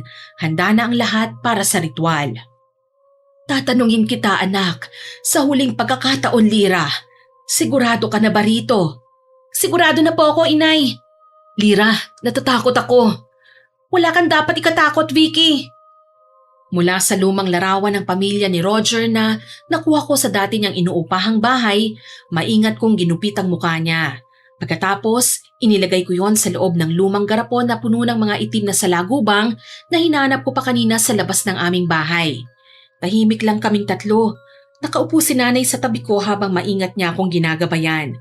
Hawak ko ang lumang papel na matagal na pala niyang tinago. Isa-isa kong binubulong ang mga nakasulat doon at tanging ang tinig ko at ang mabilis na tibok ng puso ko ang bumabasag sa katahimikan. Hindi ko alam kung gaano katagal kaming nanatili roon. Nang sabihin ni nanay na tapos na, dahan-dahan kong binuksan ang garapon. Isa-isang nagsilabasa ng mga salagubang. Umikot ang mga ito sa loob ng bahay bago tuluyang lumipad palabas sa madilim na gabi. At papunta na ang mga salagubang na yon sa kinaroroonan ni Roger. Tagumpay na po bang barang, inay? Oo, nagtagumpay ka. Ibig sabihin po nun, magsisimula na siyang magbayad sa ginawa niya? Kung ano man ang naghihintay sa kanya, siya na ang haharap doon. Hindi pa rin po ako makapaniwala sa lahat na nangyari ngayong gabi. Hindi na siya makakatakas ngayon, Vicky. Sana matapos na kagad to. Matatapos lang ang lahat ng ito kapag naranasan na rin ni Roger ang paghihirap na ipinadama niya sa akin. Anak, tandaan mo, hindi maibabalik ng kahit anong paghihiganti ang mga nawala sa atin. Pero naiintindihan ko kung bakit mo ito ginawa. Hindi ko na rin naman po maibabalik ang pagkakataong maipagamot kayo kaagad, inay eh. Pero kahit papano, makakamit ko ang hustisyang ipinagkait sa atin. Matapos ang gabing yon, nagpatuloy ako sa pangangalakal kasama si Vicky. Ngunit tuluyan ko lang iniwan ang lahat ng madiskarteng paraan na itinuro sa akin ni Roger. Doon ko lang lubos na naunawaan ang sakit na dulot ng panggugulang. Kapag ikaw mismo ang naloko, hindi lang perang nawawala sa iyo eh. Kasama ring nawawala ang tiwala mo sa tao. Araw-araw ko pa rin iniisip ang ginawa niya sa amin. Hanggang sa mga sandaling yon, Miss Winnie, hindi ko pa rin natatanggap na ang taong itinuring kong kaibigan ang siya mismong sumira sa pagkakataon naming makabangon. Vicky? Oh, bakit? Sa tingin ko, karma rin tong nangyari sa akin eh. Oh, bakit mo naman nasabi yan? Dahil ginawa ko rin ang ginawa ni Roger noon. Nagsinungaling ako. Nanlamang ako sa kapwa nating basurero. Akala ko kasi noon, diskarte lang yun eh. Ay, hindi tama ang ginawa ko. Unti-unti ako naging katulad ni Roger. Ang kaibahan lang, mas nauna niya akong niloko. Pero tumigil ka na naman sa ginagawa mo dati eh. Kasi ngayon ko lang naintindihan kung gaano kasakit ang malinlang ng taong pinagkakatiwalaan mo. Ang mahalaga, Lira, natuto ka. At wag mo nang babalikan ng dating Lira, ha? Hinding-hindi na talaga, Vicky. Ayokong may ibang taong maranasan ang naranasan ko. Pero isang bagay lang ang sigurado ko. Ano yon? Hinding-hindi ko mapapatawad si Roger. Ibinigay ko sa kanyang tiwala ko eh. Itinuring ko siyang kaibigan. Tinulungan niya akong matutong mga lakal. Pero sa huli pala, ginagamit lang pala niya ako. Ang mahalaga tapos na ang lahat ngayon. Pero sa tingin mo, nagtagumpay kaya ang ginawa natin kay Roger? Bakit mo naman naitanong yan? Kasi halos isang buwan nang lumipas mula nang gawin natin ang ritual eh. Hanggang ngayon wala naman tayong nababalita ang nangyari sa kanya. Panigurado naghihirap na yun sa ginawa ko sa kanya. Lumipas po ang ilang mga linggo, Miss Winnie. Sinubukan ko na ring magpatuloy at kalimutan ang lahat ng nangyari. Hindi ko na siya hinanap, hindi ko na rin siya inusisa kung ano pang nangyari sa buhay niya. Sa isip ko, sapat nang naibuhos ko ang galit at hinanakit ko sa kanya. Kung naging epektibo man o hindi ang barang na ginawa ko, wala na po akong pakialam. Baguhan pa lang naman po ako noon, kaya inakala kong konting sakit lang po ang mararamdaman niya. Ang mahalaga sa akin ngayon, hindi ko nahahayaang kontrolin pa ni Roger ang isip ko. Akala ko tuluyan na siyang nawala sa buhay ko, Miss Winnie. Pero makalipas ang 3 buwan, isang balita mula kay Vicky ang muling bumuhay sa pangalang matagal ko nang pilit kinakalimutan. Lira! Lira! Oh, bakit? May problema ba? Naku, may balita ako tungkol kay Roger. Oh, ano naman yon? Bumalik na raw sila sa dati nilang inuupahang bahay dito sa atin. Ano? Bumalik? Oo, kanina ko lang nalaman. Kasama na rin daw niya ang asawa at 2 niyang anak. Akala ko ba maayos na ang buhay nila? Yun nga ang sabi nila. Pero mukhang naubos na raw ang pera nila. Ang sabi pa nila, wala na raw siyang maibayad sa apartment kaya napilitan silang bumalik dito. Ano? Totoo ba yan? Oo, halos lahat ng mga ngalakal dito, yun ang pinag-uusapan. Kawawa raw ang pamilya niya naghihirap na naman daw sila. Samahan mo ako, Vicky. Pupuntahan natin siya. Gusto kong malaman ang katotohanan. Sumama sa akin si Vicky. Magkasama kaming nagtungo sa dati nilang inuupahang bahay. Hindi ko alam kung anong aasahan ko, Miss Winnie. Gusto ko lang marinig mismo kay Roger kung paano niya ako nagawang lokohin noon. Pero pagdating namin doon, hindi ang katotohanang inaasahan ko ang sumalubong sa amin. Nagulat kaming 2 sa itsura ni Roger. Halos hindi ko na siya makilala. Payat na siya at namumutla. Ang dati niyang matipunong pangangatawan, ngayon ay halos butot balat na lamang. Mas lalo akong kinilabutan nang mapansin ko ang nagkalat na mga sugat sa kanyang mga braso, leeg at muka. Para itong sunod-sunod na kagat ng mga insekto na hindi gumagaling. Ang ilan ay sariwa pa, ang iba naman nangingitim na. Nang makita ko yon, alam ko sa sarili kong kagagawan ko ang lahat ng yon, na yon ay barang na ginawa ko sa kanya. Lira, Roger, bakit ka bumalik dito? patawarin mo ko, Lira.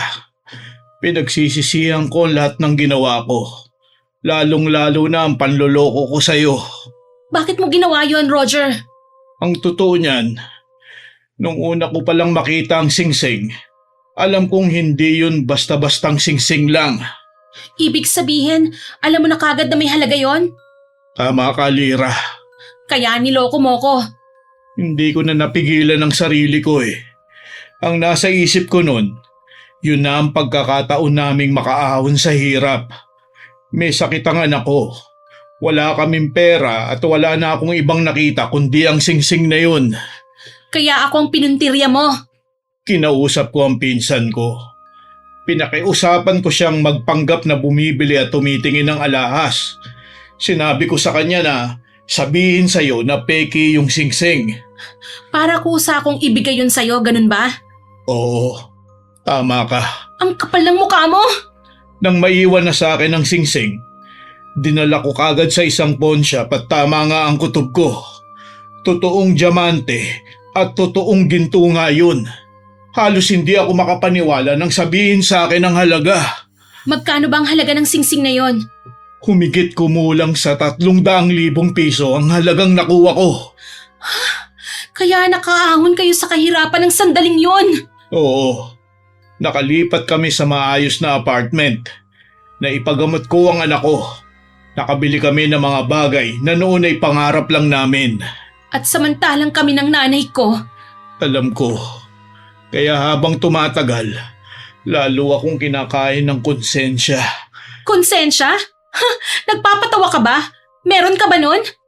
Araw-araw kitang naaalala. Araw-araw kong naaalala ang mukha mo nung binigay mo sa akin yung singsing. Hindi mo ako pinagdudahan nun. Buo ang tiwala mo sa akin at yun naman ang sinamantala ko. Hindi ko akalaing magagawa mo sa akin yun. Ginawa ko lang ang lahat ng yun para sa anak ko, Lira.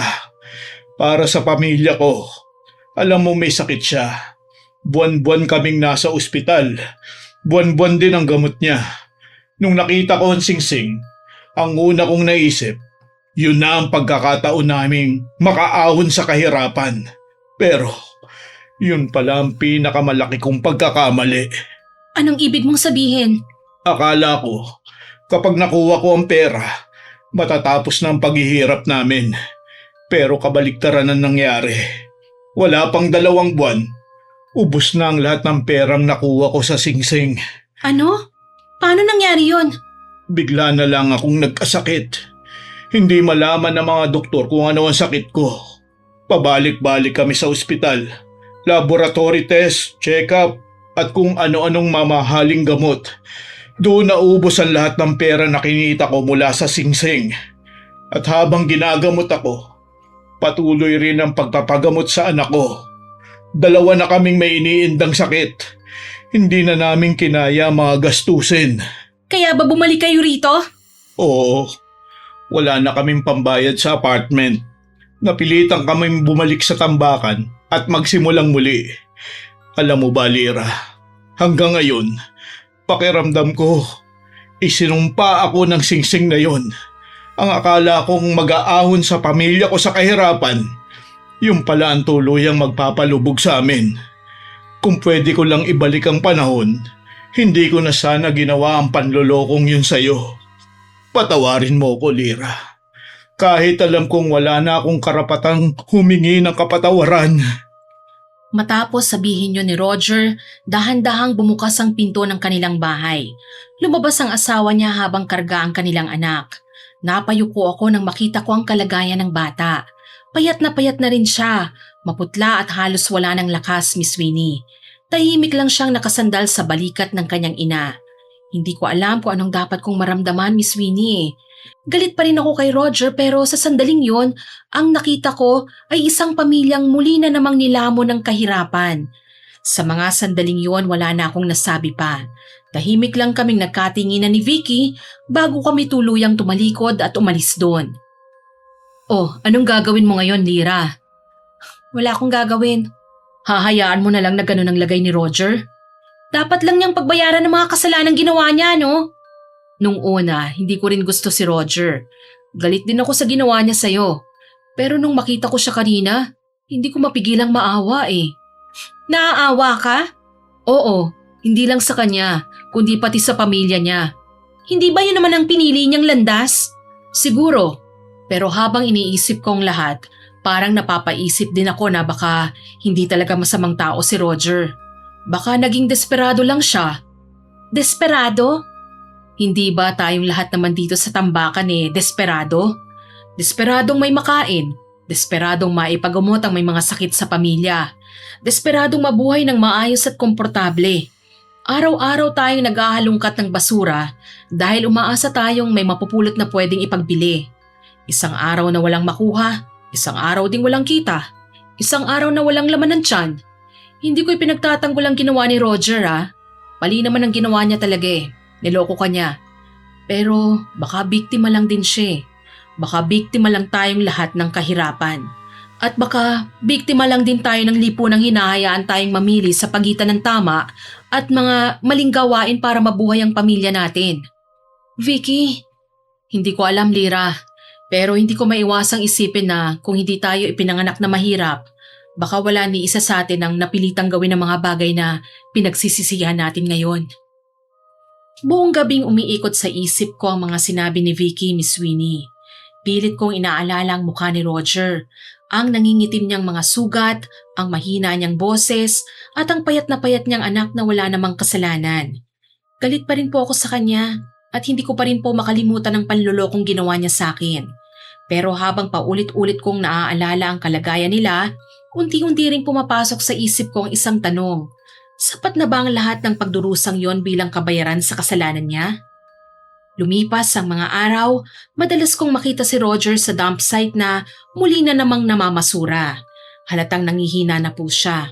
Panay ang ubo, punong-puno ng sugat ang kanyang katawan at ang iba nilalangaw na po. Kalahating araw na siyang naghahalongkat ng mga basura pero hindi pa rin napupuno ang kanyang sako. Wala ring gustong tumulong sa kanya. Minsan pa nga, inuunahan siya ng ibang basurero sa mga napupulot na basura. May mga pagkakataong ding inaagaw na lang sa kanya ang mga napupulot niya dahil wala na siyang lakas para lumaban pa. Ang dating nanggugulang na basurero, siya naman ngayon ang ginugulangan ng iba. Habang pinagmamasdan ko po siya, naalala ko ang mga sinabi ni Vicky. Bawat araw na lumilipas, mas lalo kong naiisip na sapat na marahil ang lahat ng pagdurusang dinaranas niya ngayon. Huminga po ako ng malalim. Iniwan ang sako ko sa tabi at dahan-dahang lumapit kay Roger. Roger, Lira, bakit ka pa rin nangangalakal dito? Hindi ba dapat nagpapahinga ka na? kung hindi ako magtatrabaho, sino magpapakain sa pamilya ko? May sakit pa rin ang bunso kong anak. Buwan-buwan kailangan namin siyang dalhin sa doktor. Buwan-buwan din ang gamot niya. Hindi ba pwedeng magpahinga ka muna? Gusto ko sana, pero wala kaming ibang aasahan eh. Kapag hindi ako nangalakal ngayon, baka wala kaming makain mamaya. Kapag wala akong maibayad sa check-up ng anak ko, baka hindi ko na siya mailigtas pa. Siguro nga, karma itong nangyayari sa akin ngayon dahil sa mga ginawa ko noon. Pero hindi ko naman ginawa yun dahil gusto ko lang manlamang ng tao eh. Ginawa ko yun dahil desperado ako. Sa bawat pag-iyak ng anak ko, pakiramdam ko kasalanan kong wala akong maibigay. Kaya nung nakita ko ang singsing na yun, para akong nakakita ng pag-asa. Akala ko yun ang sasagot sa lahat ng problema namin. Kaya nagawa kitang lokohin nun. Pero hanggang ngayon, hindi ko pa rin mapatawad ang sarili ko. Pero alam mo ba kung ano ang pinakamasakit? Ano yon, Roger? Hindi pala sapat ang perang galing sa maling paraan para iligtas ang pamilya ko. Habang tuloy ang pagpapagamot ng anak ko, ako naman ang biglang nagkasakit. Hanggang ngayon, hindi pa rin malaman ng mga doktor kung ano talaga ang sakit ko. Nauubos na ang lahat ng perang nakuha ko. Ang perang inakala kong mag-aahon sa amin sa hirap, siya rin ang naging dahilan para lalo kaming lumubog. Ngayon, may sakit na nga ang anak ko. May sakit pa rin ako. Pero kahit ganito ang sitwasyon namin, kailangan ko pa rin bumangon araw-araw. Roger, Kasi habang humihinga pa ako, may pamilya pa rin akong umaasa sa akin. Kahit isang sako lang na basura ang maiuwi ko, kahit konti lang ang kitain ko, lalaban pa rin ako. Hindi para sa aking sarili, kundi para sa aking pamilya. hindi ko na napigilang mapaluha, Miss Winnie. Hanggang ngayon, habang ikinukwento ko ang bahaging ito ng buhay ko, bumabalik pa rin sa isip ko ang araw na yon. Akala ko noon si Roger ay isa lamang tusong tao na walang ibang iniisip kundi ang manlamang ng kapwa. Pero nagkamali po ako. Tama ang mga sinabi ni Vicky. Hindi pala kasamaan ang dahilan kung bakit nagagawa ng tao ang mga maling desisyon. Minsan, kahirapan ang nagtutulak sa kanila. Kahirapan ang nagtulak kay Roger para lokohin ako. Kahirapan din ang nagtulak sa akin para piliing gumaya sa maling gawain. At sa huli, naisipang gumante dahil ikaw mismo ang nakaranas ng panggugulang na minsan mo ring sinandalan para mabuhay. Pareho kaming nagkamali. Pareho rin po kaming desperadong mabuhay eh. Doon sa tambakan, hindi lang kami nangahalungkat ng basura. Araw-araw kaming naghahanap ng pag-aasang mairaraos ang aming mga pamilya. At kapag wala nang makita ang isang taong desperado, kung minsan po ay napipilitan na siyang kumapit kahit sa maling paraan. Noon ko naisip na marahil hindi lang si Roger ang biktima rito, Miss Winnie. Hindi lang ako ang biktima. Lahat kaming naroon ay biktima ng kahirapan. Biktima ng buhay sa tambakan. Pag-uwi ko sa bahay, isang desisyon ang tuluyan ko ng ginawa. Ayoko nang ipagpatuloy pang paghihiganti ko sa kanya. Sapat na po ang pagdurusang dinaranas ni Roger. Kaya nakiusap ako kay nanay na turuan akong alisin ang barang na nasa katawan ni Roger. Muli naming inihanda ang mga bagay na kinakailangan. Tahimik naming isinagawa ang ritual at sinunod ko ang bawat itinuro niya sa akin. Ilang sandali ang lumipas, naramdaman naming unti-unting gumaan po ang paligid. At sinabi kagad ni nanay na natanggal na raw po ang barang sa katawan ni Roger. Mabuti naman at nagbago ng isip mo, anak. Hindi na kasi galit ang nararamdaman ko, inay. Ano na bang nararamdaman mo ngayon? Pag-asa. Pag-asa? Opo. Ayokong habang buhay na lang tayong mabubuhay ng ganito, inay. Ayokong dumating ang araw na kailangan ko na namang mamili sa pagitan ng tama at ng ikabubuhay natin. Kaya nangako ako sa sarili ko at ngayon pinapangako ko rin ito sa inyo. Ano yun, anak? Hindi tayo habang buhay mananatili sa tambakang ito, inay. Gagawa ako ng paraan. Mag-aaral ako kung kinakailangan. Magtatrabaho ako ng marangal. Hahanap ako ng oportunidad. Kahit gaano katagal, hindi ako titigil hanggat hindi tayo tuluyang nakakaalis dito. Lira, anak. Hindi ko po hahayaang ang basurahan ang magdidikta ng magiging buhay natin. Hindi ko hahayaang dito na lang umikot ang kinabukasan natin, inay. Ipagdarasal kong hindi mawala ang pag-asang nararamdaman mo ngayon, anak. Maraming salamat po, inay. Tinupad ko ang pangako ko kay inay. Hindi na ako nanatili sa tambakang yon. Sa tulong ni Vicky, naging katulong ako sa isang mayamang mag-asawang walang anak. Tinuring po nila akong parang sariling anak at pinag-aral hanggang sa makapagtapos ako ng kolehiyo.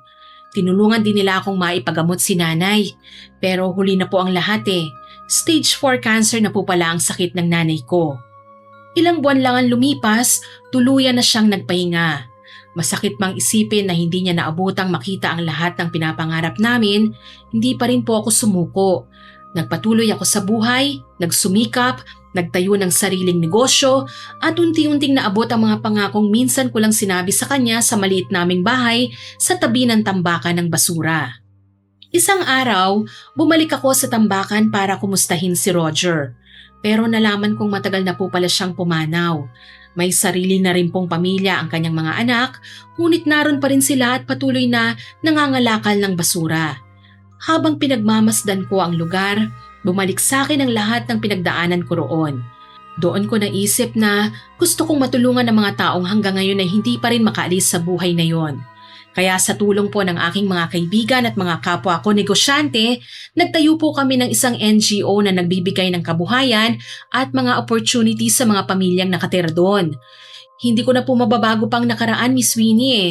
Pero umaasa po akong may mga buhay pa akong mababago para mas marami pang taong magkaroon ng pagkakataong makaalis sa buhay sa basurahan na minsang naging sandalan namin ni nanay para mabuhay. Salamat po sa pakikinig sa karanasan kong ibinahagi sa inyo, Miss Winnie. Pagpalain po kayo at ang mga nakikinig sa inyo. Lubos na gumagalang, Lira. Sana po nagustuhan nyo ang ibinahagi kong kwento na karanasan ni Lira bilang nabuhay sa basura. Pero hindi po ito matatapos nang walang shoutout sa masusugid nating listeners ha. Siyempre, Kaya heto na po. Shoutout po kay Lisa Tizon, sa Alrim Nursery from Qatar, kina Risa, Weng, Lori, Car at Jen from Binangonan Public Market Clothing Section, kay Rachel Besin na new subscriber po namin. Salamat po sa pagsusubscribe, ma'am. thank you po. At kay Cecil Acer na nag-comment sa Burara na Kapitbahay Upload. Ang sabi po niya, 2 weeks pa lang akong nakakapanood sa inyo. Now ko lang nalaman may ganito palang mga kwento sa YT. Nakatutok kasi ko sa politics. Okay ang videos nyo. Pag super stress na ako sa kaganapan sa politics, dito naman nakikinig. Ang galing nyo po. Thank you so much po sa comment yung yan, Ma'am Cecil. Nako, totoo po yan. Kahit ako nai-stress din po ako sa panonood ng tungkol sa mga politics na yan eh. Tama. Kaya dito na lang po kayo makinig. Yes. Siguradong matutuwa pa kayo. Makakapulot pa kayo ng magagandang aral. Pero salamat po sa pakikinig ninyo. Maraming salamat din po sa lahat ng nakinig at nagkomento sa mga nauna naming upload. Abangan niyo pa po sana mga susunod naming stories at huwag kalilimutang mag-subscribe, mag-like, share and comment sa mga stories namin. Para po mabilis niyong makita kung may bago kaming upload, pindutin niyo lang po ang notification bell para lagi kayong updated at notified. Tuloy-tuloy pa rin po ang paglaki ng ating channel ha. Yes. Syempre aasahan pa rin po namin ang tulong ninyo. Muli, ako po si Miss Winnie at kasama ko pa rin po si Sir John. Go, go, go, Team Johnny. Nagpapasalamat po kami sa inyong walang sawang pakikinig at pagsuporta. God bless po sa ating lahat. Bye! Bye.